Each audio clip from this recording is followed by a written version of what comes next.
Hello मेरा नाम है अखिल और यहाँ मैं आपसे बात करने वाला हूँ एसबीआई बैंक अकाउंट के स्टेटमेंट के बारे में कि आप अपना एसबीआई बैंक का स्टेटमेंट 3 महीने का, 6 महीने का या फिर लास्ट के पूरे 1 साल का कैसे निकाल सकते हैं। तो ये पूरा प्रोसेस मैं आपको इस वीडियो में बताने वाला हूँ।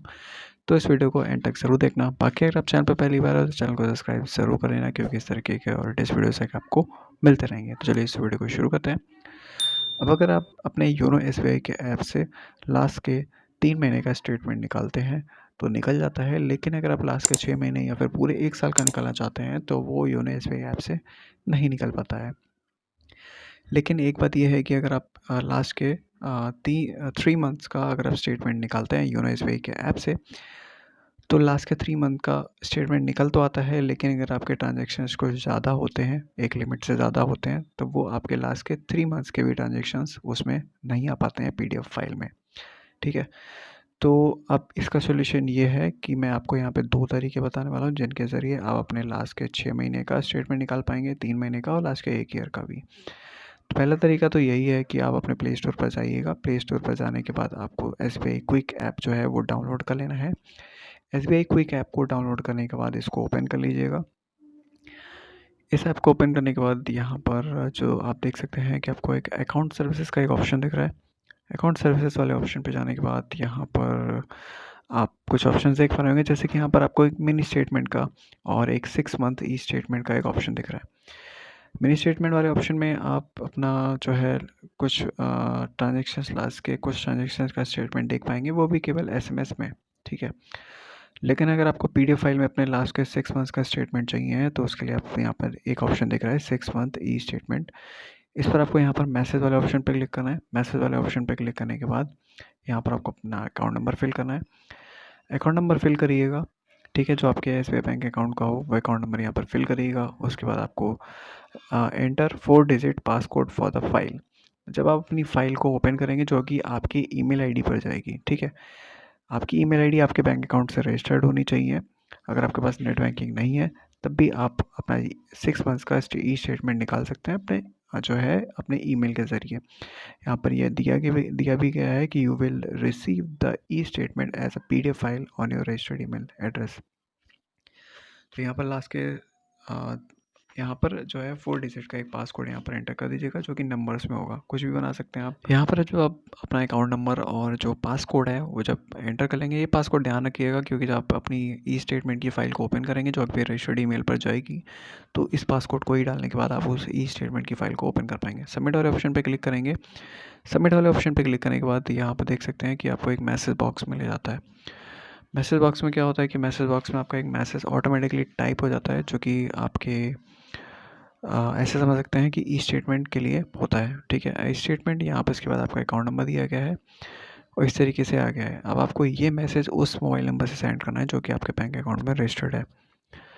उस बैंक अकाउंट के मतलब रजिस्टर्ड मोबाइल नंबर से आपको ये मैसेज सेंड करना है। उसके बाद आपके ईमेल आईडी पर 6 मंथ्स का ई स्टेटमेंट पहुँच जाएगा।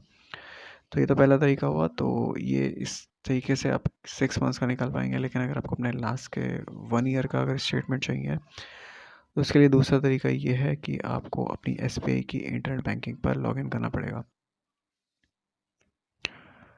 अब नेट बैंकिंग पर लॉगिन करने के लिए आपको एसबीआई सर्च करना है गूगल पर और अपनी इंटरनेट बैंकिंग पर आपको लॉगिन कर देना होगा। ये एसबीआई की इंटरनेट बैंकिंग की ऑफिशियल वेबसाइट है। यहाँ पर पर्सनल बैंकिंग में आपको लॉगिन वाले ऑप्शन पर क्लिक कर देना होगा।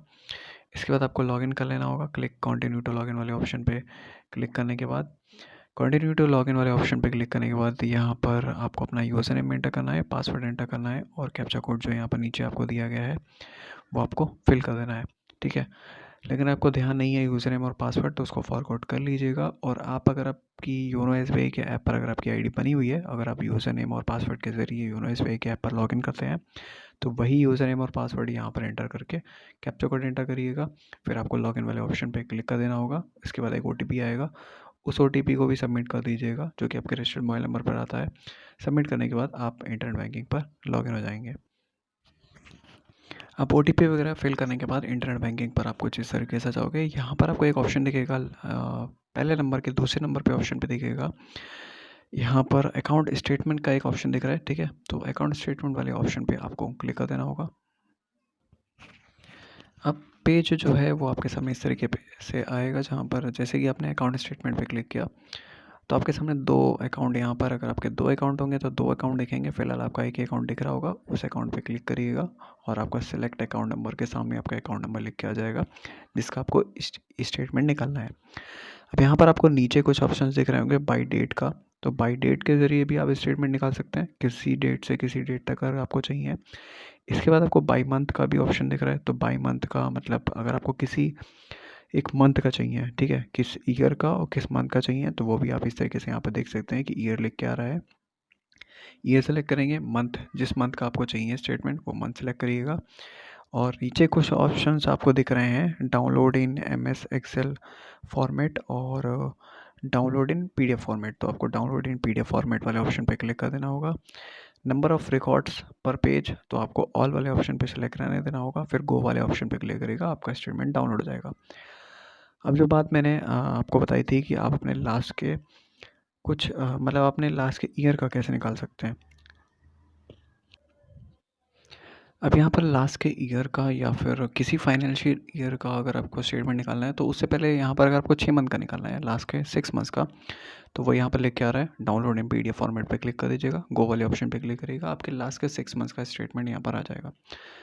अगर आपको फाइनेंशियल ईयर का डाउनलोड करना है तो फाइनेंशियल ईयर वाले ऑप्शन पे क्लिक करिएगा, ठीक है। अब यहाँ पर जिस फाइनेंशियल ईयर का आपको निकालना है उस फाइनेंशियल ईयर को सेलेक्ट कर लीजिएगा। 2021-22 का चाहिए तो उस पर सेलेक्ट करिएगा, 2022-23 का चाहिए तो उस पर सेलेक्ट करिएगा। फिर डाउनलोड इन पीडीएफ फॉर्मेट का जो यहाँ पर ऑप्शन सेलेक्ट है, इस पर सेलेक्ट करने दीजिएगा, गो वाले ऑप्शन पे क्लिक करिएगा और यहाँ पर आपका जो स्टेटमेंट है देख सकते हैं कि हमारा डाउनलोड हो चुका है फाइल में। अभी इसको ओपन करना है तो WPS वाले ऑप्शन पे, मतलब आपका जो भी आप पीडीएफ फाइल व्यूअर से इसको ओपन करते हैं, इसको ओपन कर लीजिएगा। अगर आपको ये पीडीएफ फाइल ना मिले तो आप अपने ब्राउज़र के डाउनलोड्स वाले ऑप्शन पे जाइएगा और आपको पहले नंबर पे ये पीडीएफ फाइल यहाँ पर दिख जाएगी। अगर यहाँ से ये फ़ाइल ओपन नहीं होती है तो ये फ़ाइल को आप अपने फ़ाइल मैनेजर में सर्च करके देख सकते हैं, ठीक है। फ़ाइल मैनेजर में जाइएगा और फाइल मैनेजर में आपको ये जो फ़ाइल है आप सर्च कर सकते हैं, नहीं तो आप अपने फ़ाइल मैनेजर में भी आप यहाँ पर आपको एक डाउनलोड्स का या फिर एक डॉक्यूमेंट का एक ऑप्शन दिख रहा है, डॉक्यूमेंट वाले ऑप्शन पे क्लिक करिएगा, सबसे पहले नंबर पे आपको आपके स्टेटमेंट की फ़ाइल दिख जाएगी, ठीक है। तो इस स्टेटमेंट फ़ाइल को मैं आपको ओपन करके दिखा देता हूँ। अब यहाँ पर मैंने स्टेटमेंट में काफ़ी चीज़ें जो है वो हाइड कर रखी हैं, लेकिन आपको एक चीज़ मैं यहाँ पर दिखा सकता हूँ कि डेट आप देख सकते हैं कि फाइनेंशियल ईयर की यहाँ पर जो है डेट आ रही है 1 अप्रैल 2022 से 31 मार्च 2023 तक। अब ये स्टेटमेंट जो है, इस स्टेटमेंट में सभी जितने भी ट्रांजैक्शंस हैं पूरे साल के, वो सभी के सभी इस स्टेटमेंट में होंगे। तो एक बात का ध्यान रखिएगा कि अगर आपके ट्रांजैक्शंस जो हैं वो एक लिमिट से ज़्यादा अगर आपके हैं, ठीक है, तो एक लिमिट होती है कि 299 ट्रांजैक्शंस तो आपके इस पीडीएफ फाइल में आ जाते हैं। लेकिन अगर आपके फाइनेंशियल ईयर में, लास्ट के फाइनेंशियल ईयर में अगर आपके ट्रांजैक्शन जो है वो 299 से भी ज़्यादा हैं, ठीक है, तो उसके लिए क्या करना होगा आपको कि आप बाई डेट सेलेक्ट कर सकते हैं अपने ट्रांजैक्शंस के हिसाब से। आप बाई डेट जो है वो अपने स्टेटमेंट को डाउनलोड करिएगा, पूरे साल का स्टेटमेंट आपका निकल आएगा, ठीक है। और क्योंकि ऐसा होता है ना कि एक पीडीएफ फाइल में 299 ही ट्रांजैक्शन यहाँ पर आते हैं, जो कि पीडीएफ फाइल में आप नीचे भी खुद भी पढ़ पाएंगे अगर आप पीडीएफ फाइल को डाउनलोड करेंगे। तो अगर आपको पूरे साल का चाहिए, सभी ट्रांजेक्शन्स का चाहिए है, तो उसके लिए आप अलग अलग बाई डेट जो है स्टेटमेंट डाउनलोड करिएगा। वहाँ पर आपको स्टेटमेंट सारे के सारे ट्रांजेक्शन के साथ आपको मिल जाएंगे, ठीक है। तो ये दो तरीके मैंने आपको बताई थी, इनके ज़रिए आप अपने लास्ट के 3 महीने का, 6 महीने का या फिर पूरे साल का जो है स्टेटमेंट आप ईजिली डाउनलोड कर पाएंगे अपने फ़ोन में। तो यही थी वीडियो अच्छी लगी तो वीडियो को लाइक और शेयर जरूर कर दीजिएगा। बाकी अगर आप चैनल पर पहली बार है तो चैनल को सब्सक्राइब जरूर कर लेना, क्योंकि सर के एक और लेटेस्ट वीडियोस आगे आपको मिलते रहेंगे। तो धन्यवाद, मिलते हैं नेक्स्ट